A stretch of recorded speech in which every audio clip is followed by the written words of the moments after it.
Next మిథున రాశి. ఇక అత్యంత యోగ రాశులలో మిథున రాశి ఉందనే చెప్పాలి. వీళ్ళకి గజకేసరి యోగము, దీంతో పాటు విపరీత ధన యోగాన్ని కూడా వీళ్ళు పొందుతున్నారు.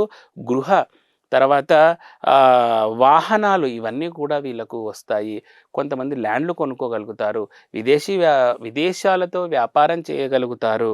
అంతేకాకుండా వీళ్ళకు స్థిరాస్తుల విషయంలో కూడా చాలా చక్కటి అనుకూలత అనేది లభిస్తుంది.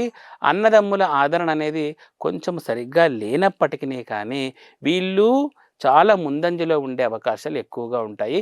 మిథున రాశి వాళ్ళనేవి చాలా అద్భుతమైన ఫలితాలని రాజయోగాన్ని అనుభవించబోతున్నారు. కొత్తగా ఏదైనా వ్యాపారాలు చేయాలనుకున్న వాళ్ళు మిథున రాశి వాళ్ళు అడుగు పెట్టినా కూడా పక్కా సక్సెస్ అనేది ఉంది.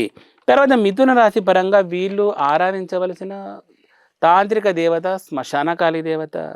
ఒకవేళ లేదండి మాకు ఈ వామాచారం వద్దు అనుకునే వాళ్ళు సాత్విక విధి విధానంలో మీరు ఈశ్వరారాధన చేసుకోవచ్చు. ఈశ్వరునికి అభిషేకము ఇలాంటివి చేసుకోవచ్చు. చాలా బ్రహ్మాండమైన ఫలితాలు ఉంటాయి. ఇక మిథున రాశి వాళ్ళు అవాయిడ్ చేయవలసిన వేసుకోవలసిన కలర్స్ వచ్చేసి అవాయిడ్ కాదు, మిథున రాశి వాళ్ళు వేసుకోవాల్సిన కలర్స్ వచ్చేసి dark blue and green colours prefer చేయండి. అండ్ వీళ్ళు అవాయిడ్ చేయవలసిన ఫుడ్ వచ్చేసి స్వీట్ పొటాటో. ఈ స్వీట్ పొటాటోని వీళ్ళు అవాయిడ్ చేయవలసి ఉంటుంది.